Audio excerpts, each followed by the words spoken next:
still here. I hope you still have your very high energy levels. Can you show me in the chat box if you have high energy levels or medyo malungkot na, magkape na, mag-chips, whatever it is, but just stay with us because we are still going to talk about a lot of great things. Please send us some hearts and flying kisses so we have more energy to bring you even deeper into the core of brands and public image. In the next 20 minutes, we will have our picks, Tony P, Josh, and Lizelle. But before that, let us watch this video.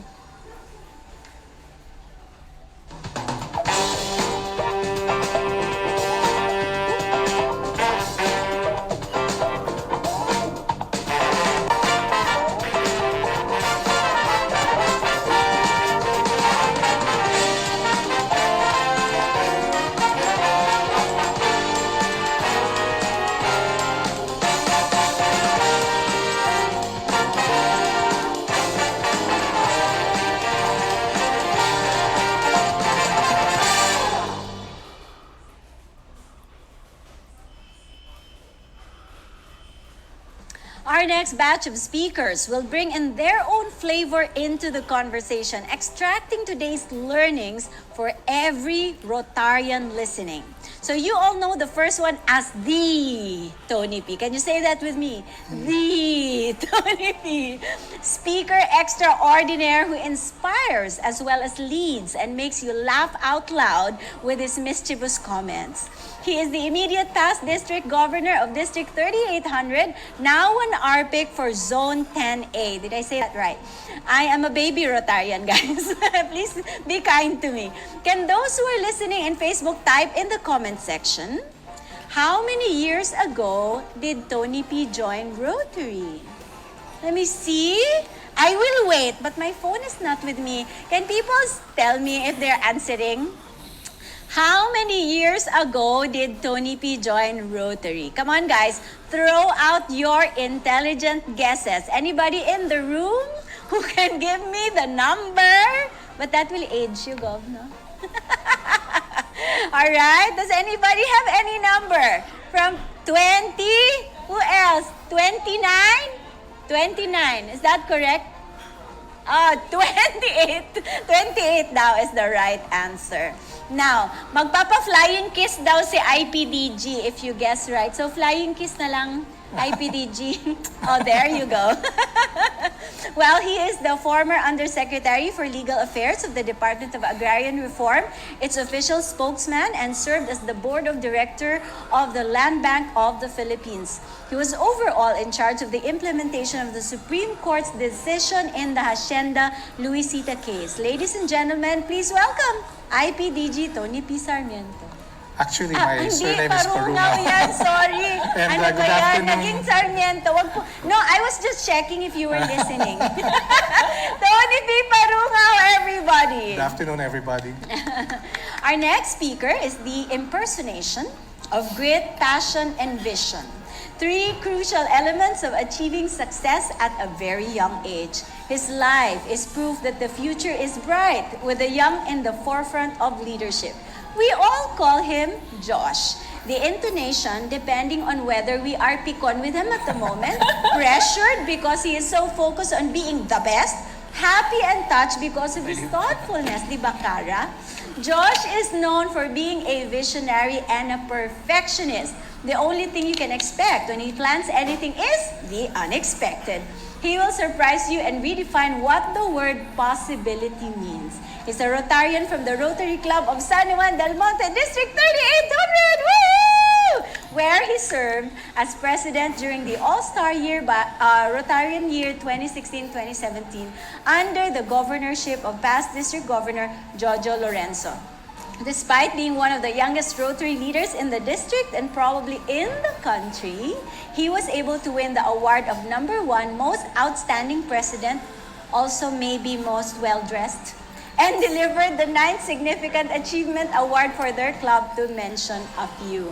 Ladies and gentlemen, Josh Santos! Woohoo! O, diba? Next, finally, PP Flor de Lisa Lizelle Castro Ampatuan became a Rotarian in 2002 just to please a friend. sounds familiar. She told herself she will just resign a few months later. 19 years after she has served as the president of Rotary Club of Cabuyao Circle for RY 2009 to 2010 and Assistant Governor 2010 to 2011, District RFP Chair and District Public Image Chair 2011-2012. Masipag po para sa balak mag-resign.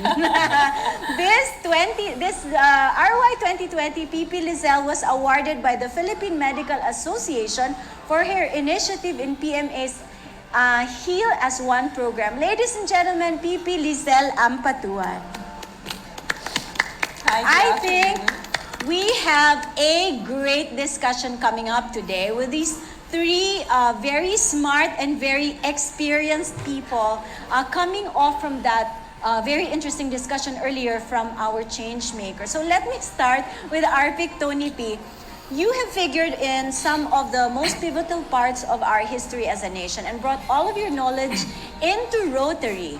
In your experience, how powerful, Gov. Tony P, are public images and branding?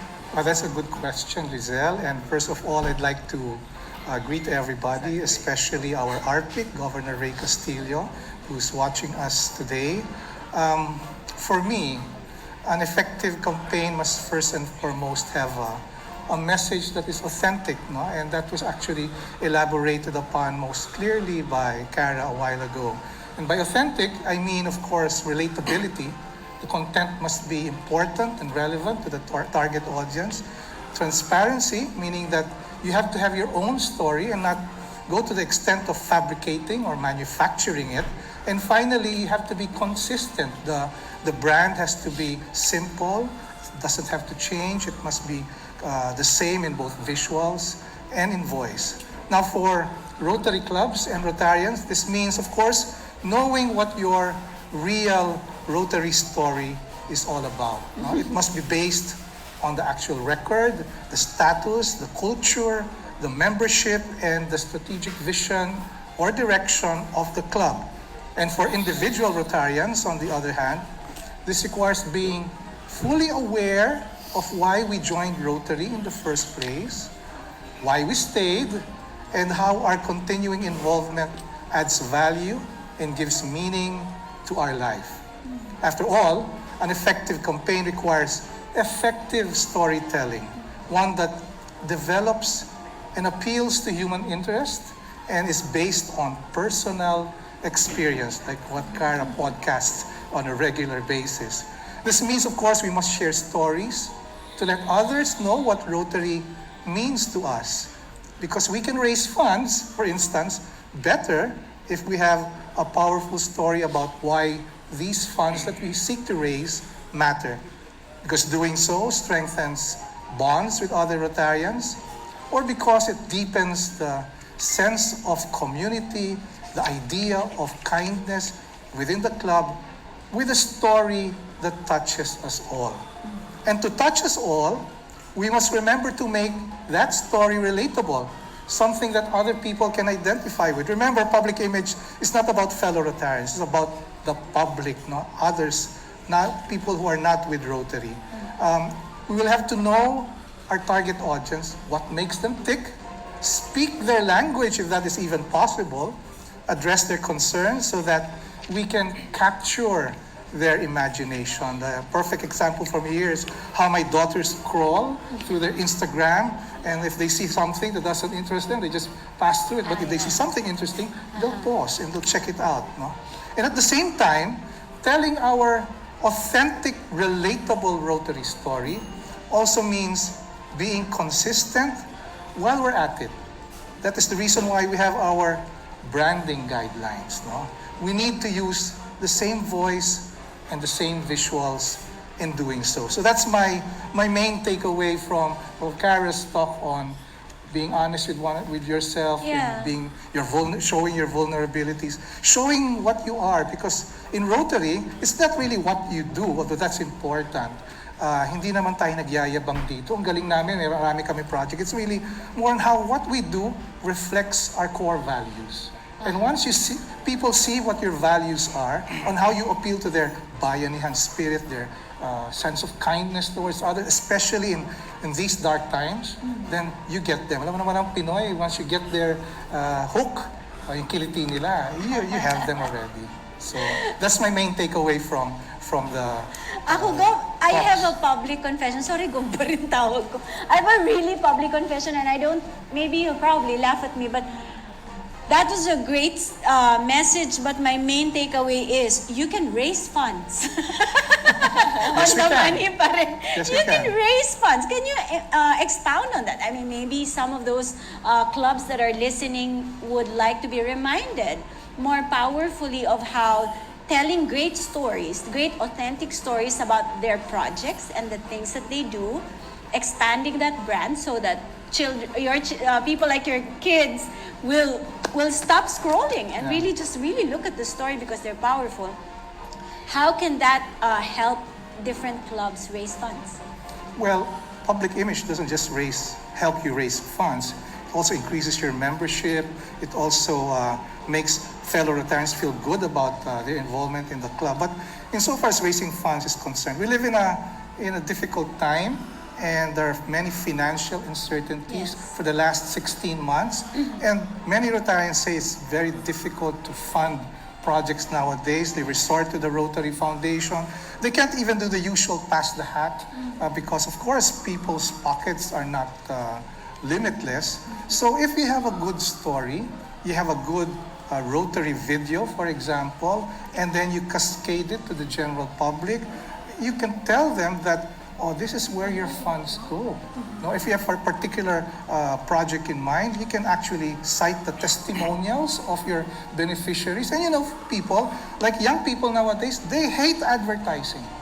If anything smells about a manufactured, calibrated campaign to get it, they will just tune out, especially young people. It has to have a human, authentic element in it.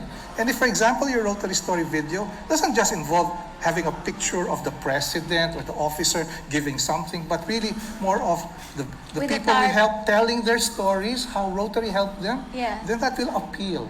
Not just to young people, but to everybody. I think that's universal. Basic acts of kindness, when shown to other people, will appeal to the better angels of people's natures. And that's what makes them help. I'll give you an example.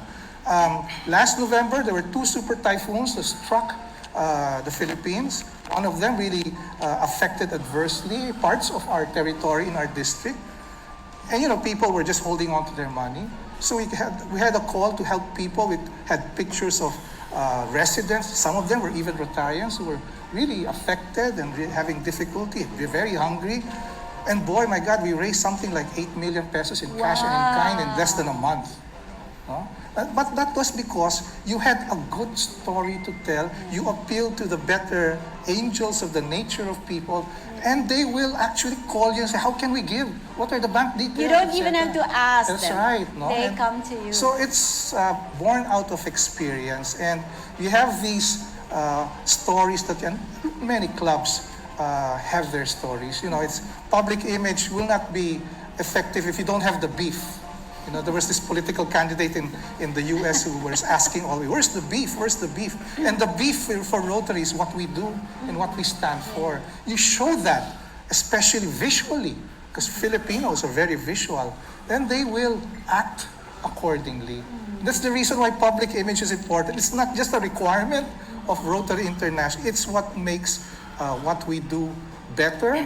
It's actually where the future of Rotary is headed. Yeah. If we really want to attract younger people, if we want to have more engagement with other partners, we can help more people in more ways and in more places, then public image is the way to go. It's all interconnected. Attracting the better nature of people through storytelling is, in fact, from what you say, it's not just something that Rotary needs. I think it's something that the whole human family needs at this Yes. point in our lives. And the pandemic has made us really isolated from each other, and yet we're hungry for connections, diba? But Josh, I look at you and I'm afraid to be measured. Josh is sometimes very technical about how to do public image and branding, and I think we need that. We need that as a science. How do you measure now if these are the things that Arpic Tony P says, there should be authenticity, we should tell the stories, we should appeal to the better nature of people, then if these are the things that we are saying through brands and campaigns, how do you measure which campaigns are okay and which campaigns are not okay? You know, Salve, the pandemic has forced us to interact with one another from a distance. And it has Like blurred this. from a distance. And it has blurred our definition of what's deeply meaningful. It also intensified the need to find validation through vanity metrics such as likes, shares, reach, and virality. But to me, the real impact is not measured by the single clicks. Rather, it is measured by the small, often ignored things. Like, did we make someone smile? Did we make someone forget their problems? Even just momentarily. Did they sleep a bit better at night? Or do they look forward into waking up in the morning? These are what makes our mission more effective on how their lives change. These are the stories we would want to share and we would want to know. And if we are not able to immerse ourselves to these and to the people that we serve and in the communities that we serve, there will be a problem, a misalignment. And you will know if you did well in your public image execution when you're not the one talking about you. When the communities start to talk about our organization. Nice. It isn't also when Rotary has always been mistaken as notary. Notary. And where every club in the district has able to impart Rotary's thrust of together we see a world where people unite and take action to create lasting change across the globe in our communities and in ourselves. If we all do that, and if we all have that impact in every community, in every person that we meet, in each of our family members, that is when your public image has reached its perfect creative impact. Nice. But you know, Josh, while you were talking about that, I mean, I can feel your passion. I know that this is your life. You live and breathe this. How to tell your story better, using the right metrics, right? But when you were saying, did you make someone smile? Did Josh make you cry? Yeah. you know, Josh Salve, make you cry it's today? really the feeling that you leave to each and every individual that you affect. It's the feeling that you leave to them. It's that memory, that feeling, that experience. And if I may add, people would say na experiences are more potent when it comes to age. I say not. Because experiences are more potent when you immerse in it and you know what's really happening. And with that, you will be able to tell that punch of a story and So create that, relate to each and every individual. So let us clarify that right here, right now, between among the three of you, the best metric is changed lives, Yes. transformed lives. That's the best metric. Even if you have all the likes and shares, and I'll ask the experts here later if they agree with that. Even if you have all the likes and shares and paid ads in your video or whatever, meaning people are watching it, it's not as effective if there are no changed lives coming out from that project or Yes, campaign. precisely. If you would remember earlier, Tony Pet, Edric, and Cara was talking about purpose. So one of the purpose of Rotary International is to change lives. And if we are not able to actually see that, and there is a problem. So again, if we are able to hit our purpose and our objective as an organization, which is To change lives. Life-changing public image. But then, let me continue. You have changed lives, but it stays there. Nobody talks about it. Rotary clubs say it's just, something that we have to comply with.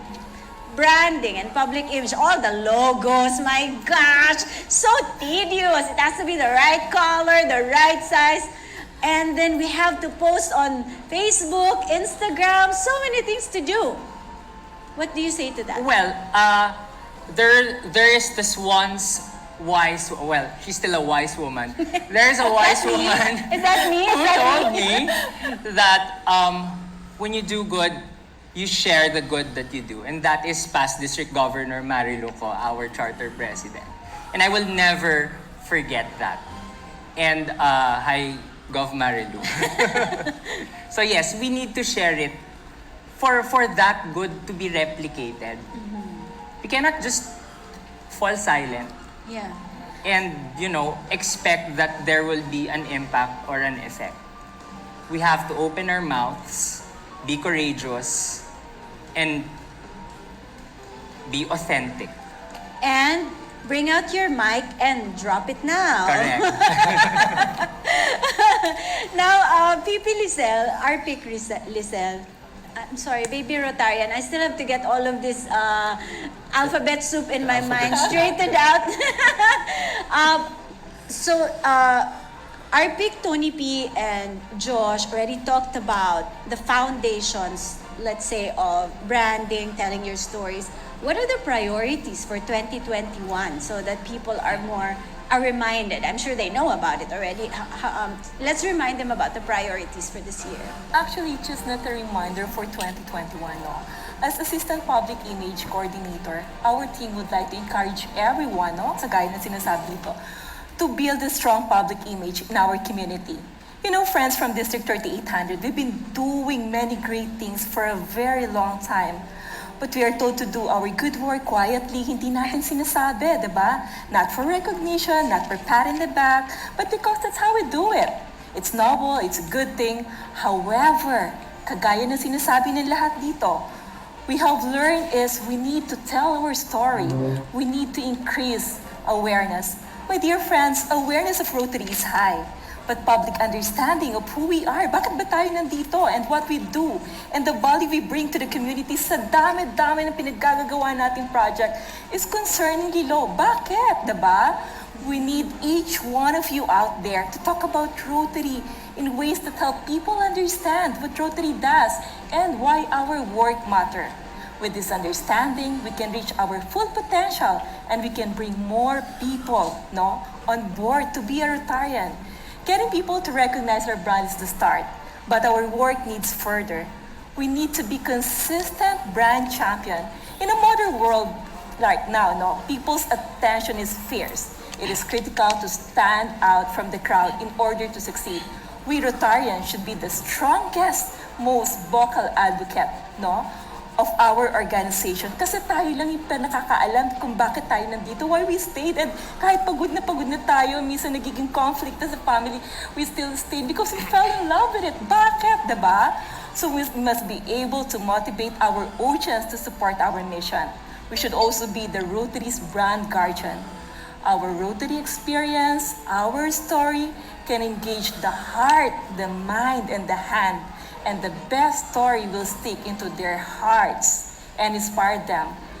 And us, not just them, tayo rin, yung mga natutulog na kailangan gumising. Oy, action, take action. Salve, kagaya na sinabi nila lahat, no? If we fail to, share our story, it's a silence, we will die. So, it's a fail and we will go away. And we don't want that to happen sa Rotary. It's a very wonderful organization. We're doing a lot of great things in the world, no? So dapat hindi, dapat maging tayo, sabihin natin, dapat dumami yung kagaya nating Rotarian na gumagawa ng maganda sa mundo. Wow! That's our mission. Yes, talagang ganun. Dapat everyday we do something every day. We do something good every day and then we do it better the next day. Yes, and that's if right. we are doing that in the way of branding and campaigns, then we'd be very, very great campaigners next year. But guys, let's raise the bar a little bit. Are there best practices, for instance, something that you're thinking of right now that you wish more of our Rotarians can do? Something specific, something practical. Give me a fact or give me a best practice that you would like to tell people about. Maybe Josh can start. Maybe you can talk about a particular campaign that we did in our club. Ang yabang ko, nandito kasi tayo eh. But you want me to start? No. You go ahead. Oh, by the way, first of all, I would like to say hello to our father, Arpic. Yeah. Arpic Ray Castillo is watching right now. Anyway, one of the favorite public image executions that I liked is sharing the Rotary stories of number one, our beneficiaries. Secondly, of our members. Because I remember that it was being pushed that we share the stories of our beneficiaries. And we've been doing that for how many years now? But I strongly also think that our every individual should also know the story of every Rotarian. Like, why am I here? Why are you here? Why are we still here? It's some people would say it's a thankless job. But for me, being a Rotarian, it fills the cup of my life. So, Pa-heart naman, guys. Share naman so ka. yeah, and it's true.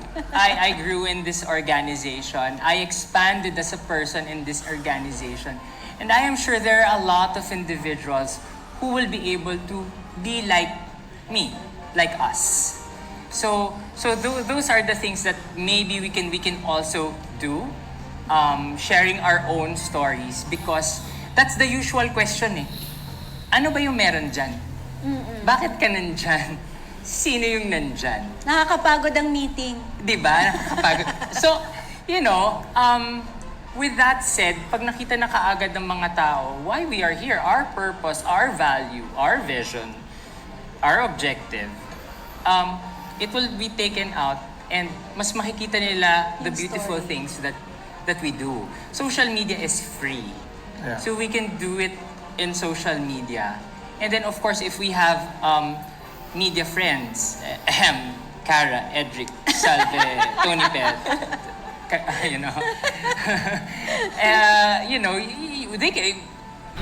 they can help each and every Rotarian to do that. It's not going to be a walk in the park to execute these things, Yeah.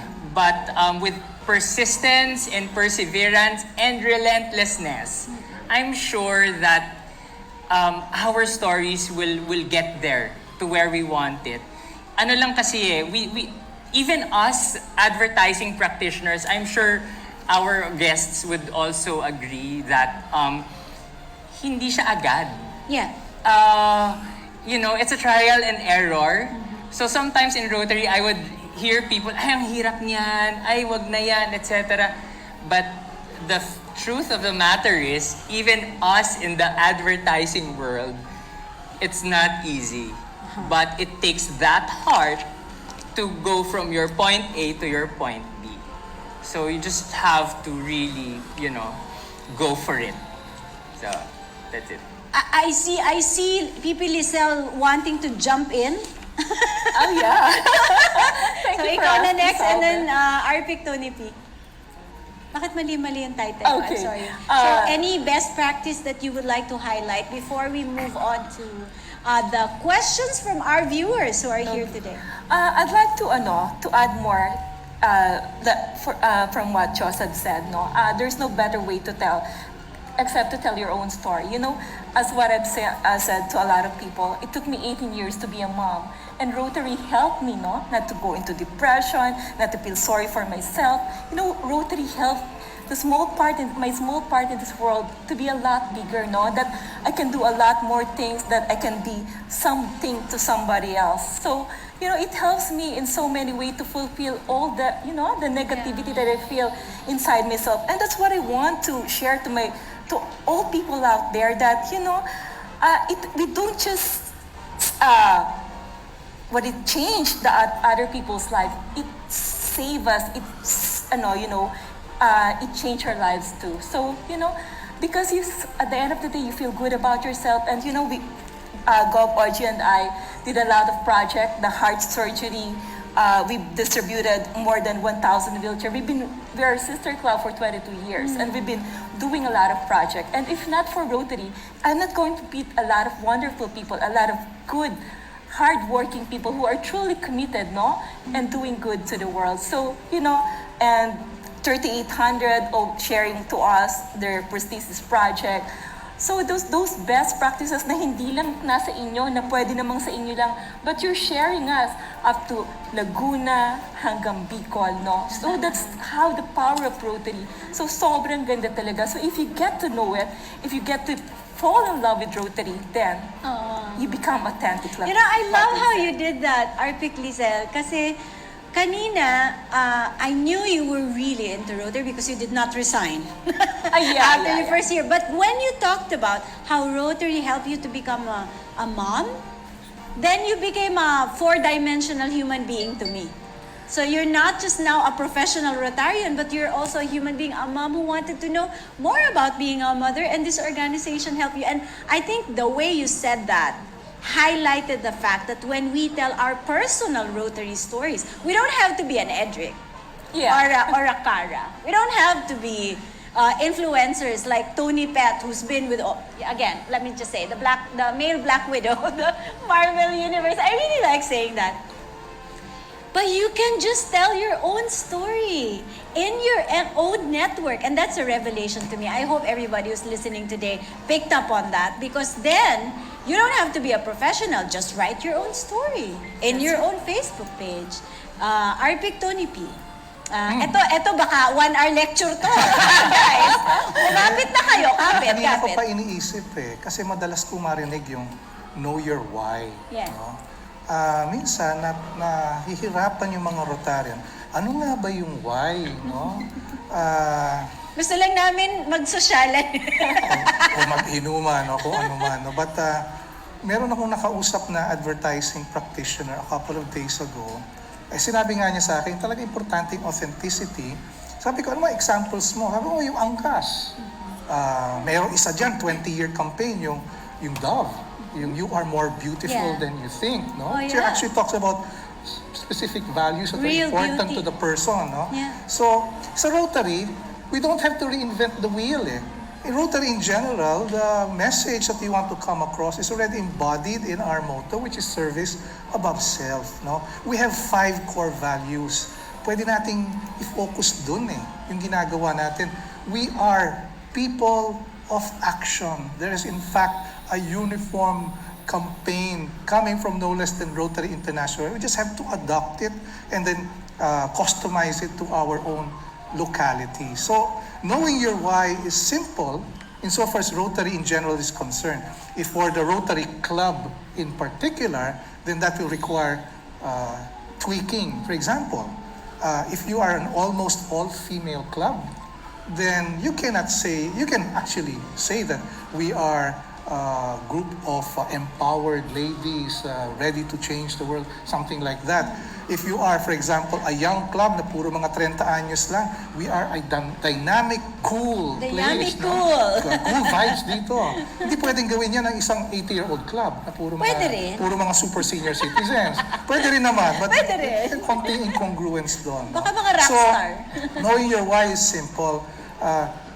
Knowing the how is something else. That's the purpose of this seminar. So you're asking a while ago about best practices. Well, as from where I sit, our target audience, whatever they may be, being really visual in nature, we can come up with Rotary story videos, left and right. Just 30-seconders or 1-minute videos. We can do podcasts for that matter. Hindi magastos yan, In fact, in Rotary, nung last year, nung aming district awards and transforming awards namin, yung nanalo ng isang prize for the best story video was a 1-minute video of a community pantry done in Negros Oriental 8 months before the community pantry Oh, phenomenon wow. started. No? Really? Kasi gutom na yung mga tao sa probinsya. Yeah. Nag-umpisa sila. And you know what the president did? Came up with a video using his A phone. cell phone. Just a cell phone, hindi magastos. That's Ang amazing. ganda pa, tapos kumuha siya ng music na ano. Yeah. Siyempre, kung matandang club, di naman pwedeng BTS yan. So, it's the best practices for me are actually the ones that are not expensive, no? Yeah. And very efficient in that it appeals to your audience, it doesn't cost much for the club, and it sends the message across most effectively, no?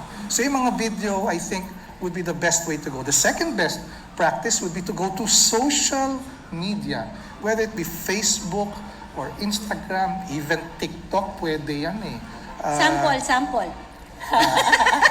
Ay, akala ko. Hindi ko lang nalaman yun. No, so, libre. No? So you can actually post as many as you want, provided you do it in such a way that you know who your audience is. No? So, many ways of skinning a cat. But it's not easy. No? Walang magic dito. Hindi rin ito instant noodles. You will have to perfect the craft as you work on it, but we have to start, because if you really want to move the organization forward, have more people, create a bigger pie, then of course, we have to make people, no? Yung mga matatandang mga konserbatibong mga Rotarian, tulad ng airpot ko, ayaw nilang magbuhat ng bangko, ayaw nilang magsabi, they're not comfortable, but the new reality here is that we have to make more people know about what we're doing. Not because we want to say we're the best, but Yeah. because we want more people to be like us.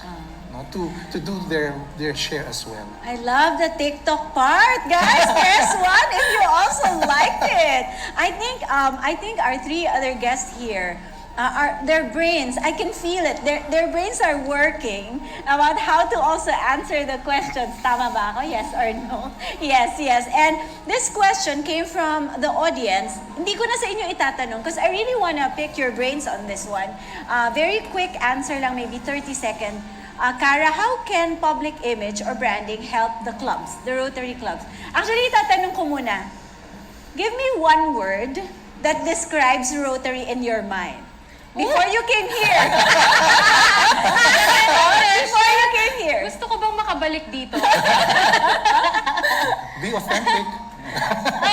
And be Honestly, kind. and I told you about this kanina. Nobody get mad at me, please. This was just my impression outside of this, before sitting here and getting to know all of you. Old. Yeah, sorry. It's because, Yeah. diba, I only knew titos, titas, professionals, like, who are related to Rotary growing up. So, sabi mo, honesty. Yeah. Lalabas That's yun great. ako. We have to be authentic here. Walk the talk. Yes, Edric, one word. So, my impression. Serve. Serve. Yeah. To serve, yes. Serve. Ako, I'm very visual, so I actually always see Rotary through the gear. You know. The gear, I the always gear. take a look at the gear. So And it what always does starts- that mean to you? I mean, I think it's working. The idea of it working. Working. That's good. Fantastic. 2 out of 3. So, Cara, how do you think public image can help the Rotary? I mean, if we want more people like you, dibs po, pwede nang kami ang mag-invite sa kanilang tatlo sa club namin. Dibs na, dibs. Yun pala, reason. Yun pala, Yun pala yun. So, Cara, if you want to target more people like you to be more interested in what we're doing, sorry, direct, pasensya na. How can public image help us? May connect ako doon, no? Since my impression was that, because I had no idea what Rotary was, which is why you do need public image. You do need to reach out to younger people, Yeah. not just the older people, Yeah. diba? Kasi nga yun yung kinalakihan natin yung impression eh. You need to tell your stories, you need to share with them because it's not just the brand or Rotary itself that you are serving or protecting. It's you are in service of the people. So it should not be about just the brand, but what you want to, how you want to reach out to more people, to, like what they were saying, diba? To help, to engage more people, to join Rotary, to serve more people. Yeah. So it's not just about telling people about who we are, but what we want to do for the world. It's more outward looking. Am I right? How about you, Edric? I think the word that I think of when I think about public image in the clubs would be challenge. I think if by showing who you are and what you do, you now challenge people and they see this serving to change lives, and the word I used earlier, then I think that would help pursue your objectives, right? That's what I think about. That's why it's so important. Public image, the whole idea of what we will show you, what will challenge you, what will spur you to do action alongside us. That's what I think would be important. You're always a man of action. Ganyan talaga si Edric. And that's Okay, what may I said, right? problem, anong gagawin natin? Ganun talaga siya. He's so Rotarian. Yes. Sabi ganun. Talagang this is really, I'm seeing now where this is headed here. Malagkit na yung tingin ko sa kanya. Cara will talk later. Tony Pet, your answer. Well, for me, I think what public image can really, do for the group is, to keep an evergreen atmosphere. Kasi, to what Cara was saying, a lot of perceptions, okay? A lot of perceptions can easily be plugged toward a brand. The nice thing about what public image can do is it keeps it fresh, okay? And I think that's what you guys want, to be able to create an evergreen perspective on how you tell your story. Yes. Okay, and it doesn't always have to be one side of the story. You can always tell a lot of different stories, and you have so many members to be able to tell that story. Yeah. So it How helps many keep members evergreen. do we have already? We have just a bit above 3,000 Rotarians in our district. In our district. In the Philippines, I think it's close to 25,000. That's a lot. That's a lot And of they stories. can all tell that story that you're saying. So we keep it fresh and we keep it green. Yes. Wow, I'm getting all of these ideas for free, guys. And I think just to Clap add, for me. Sal, if Yes, I go can ahead. add lang, no, that I like that story, that saying of if parang find your why. Yeah. I also have to push that, you also have to push for your why not. Oh. So you also have Yes. to take a look at the idea of Yes. of going a little bit further, into the boundaries of what you can do. Kasi madaling, it's always about the why, and I like it, but you also have to trust that you can push it a little bit further. Because if you don't, I have a favorite saying, no. So it's if you always do what you've always done, you'll always get what you've always got. Yes, that's So right. it's all That's about right. pushing it a little bit further. You know That's very what important I'm for- reminded of with that statement of Tony Pet? Yeah. The founder of Rotary itself, Paul Harris, in one Rotary convention actually said that Rotary has to be revolutionary from time to time. So we don't have to be constrained by tradition or by set ways, but rather push the envelope and try to find new ways to help people, to connect, to share. I have so many stories about me and Edric talking about that. What should we not do? Because we were Like both really stools like this, right? Yeah. Should not do that. Okay, but okay. So I have a lot more questions. I think this one, Arpic Tony P already talked about this earlier. That you can just take videos with your telephone, with your mobile phone, and it doesn't have to be an iPhone 12. Pro Max, whatever. It can be any phone actually. And we were talking about this backstage earlier that it looks like a lot more people now watching YouTube don't want the polished videos. Yes. They like it when it's shaky. They like it when it's not When it's raw. It's kind of Raw. blurred, Yeah. or as so long as it's short. Unfiltered. Diba? Unfiltered videos. So I think that's an answer. Can we move to question 3 so that we can cover more? How do you measure the impact of a public image project? I think Josh talked about it earlier. So the main impact, correct me if I'm wrong, is the transformed or changed lives. That's what we're looking for. But additional question, do we now just ignore the hearts and the likes and the shares? Or are those still to be used in tandem with other metrics that are useful to Rotary? Well, for me, the more the merrier. But at the same time, when there is what we call the social media arena, the World Wide Web arena. But I would just want to reiterate that I hope us Rotarians, even if we are at the digital age, we don't forget. Kasi if we're very much focused at the digital, we forget the emotion, the feeling. And that's where the impact is kasi eh. So, if you get the balance of both, I think it's the perfect public image, and it's not just putting billboards or putting videos or putting posters. It's really actually the message of the campaign and what we want our audiences to understand. But it can also be an expression of change.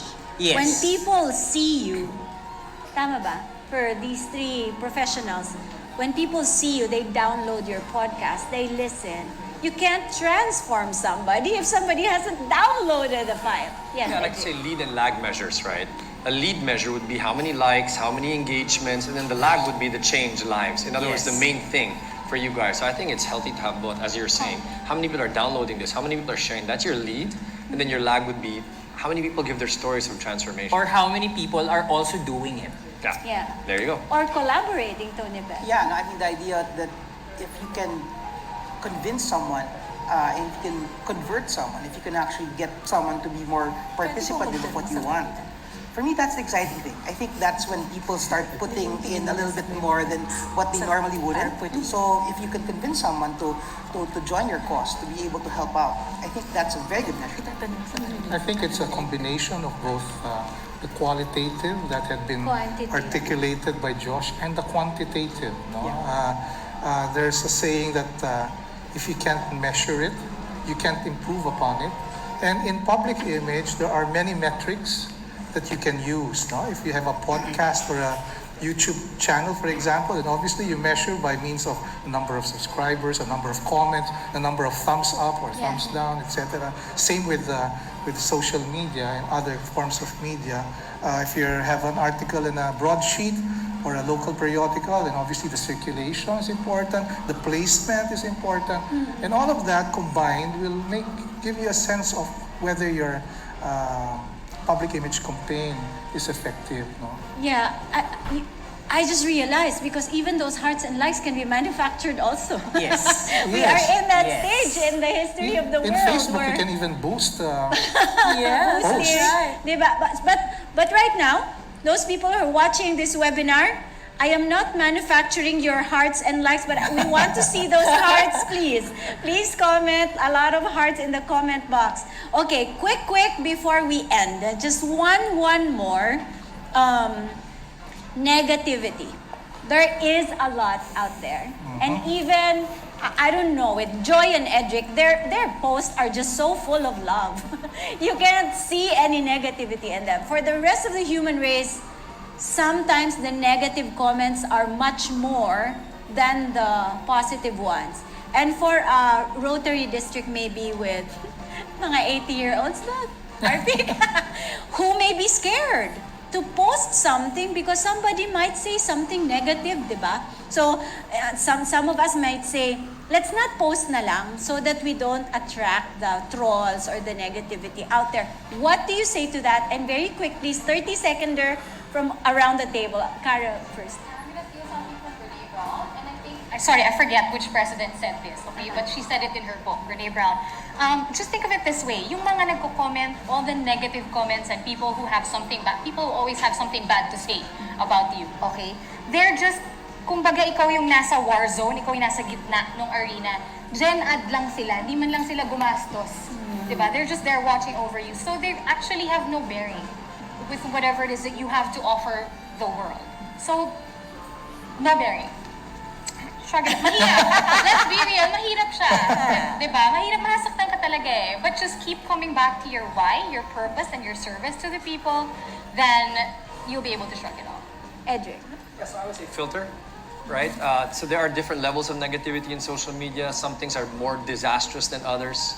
So filter out the disastrous ones. And when it's disastrous, you want to ask yourself, do I want to engage this person publicly in this post, or do I want to engage them privately? So that's what I would suggest with negativity. Filter it and then decide whether it makes sense to do it privately or publicly if it's something serious. Because it might teach you something about Correct. teach you something about you. Yeah, I think it's always going to be impossible to please everyone. There will always be someone who will say something negative, whether it's to make a point or whether it's to Just around. mess around with you. But I think that it creates buzz. In fact, for me, sometimes the negative comments actually let you know that someone's listening. Yeah. So Becomes more authentic. don't be afraid to get to get someone na kumukontra. So it's always about that. Just I think it goes back to your purpose. If you're true to what you're doing, it doesn't matter. Nice. That data scientist from ABS-CBN I interviewed a couple of years ago said many of the artista in ABS-CBN who have no bashers are less sikat than those who have bashers. So guys, wag tayong pikon, in short. I'll start with Josh, and then Lizelle, and then Tony P. You know, salve for me. Sanay na daw siya, guys, sa Yeah. negative ko. Actually, yeah. No, you know what? I Okay have lang. been bashed before, and I experienced that online, and Oh. it was not putting you in a very good position. In fact, it's traumatizing. But what I can say to my fellow Rotarians, we're doing good for the world, for our communities, and for our people. I'm not saying this just because I just want to say it, but this is what we do. So have courage to share the love, have courage to share the vision, and have courage to share what we do. Because you wouldn't know when you share something, another person's life will change. It did to mine. That's all. I thank you. I thank you. Arvic, Parang Lizelle. beauty contest. Negativity, On Miss Universe. it's just a part of life, no? It is a challenge. So, tayo, mga Rotarian, we have to be careful, no? Kasi we're posting a lot of pictures. Some other people says na we're a camera club. So, we need to be authentic, kagaya na sinasabi nila. We need to be relatable. Dapat makita nila, maramdaman nila yung sincerity na ginagawa natin. Don't hold the tarpaulin, no? The tarpaulin habang nagbibigay ka ng mga ano. So, just put it in the background and be authentic so we will prevent the negativity, di ba? The bashing and ano na we're just doing it for publicity. So we have to let them feel that we are sincere with what we're doing. So it's, you know, the reaction that we're going to get is just based on our actions. So be careful about it. That's my take on that. Woohoo! All right. Last one. Arvic, Tony P. Well, you can't please everybody. And if you're sharing what you're doing and what you're doing is good, then it's all good. If people criticize, make negative comments, mema, nega, engage. Engage in a positive way.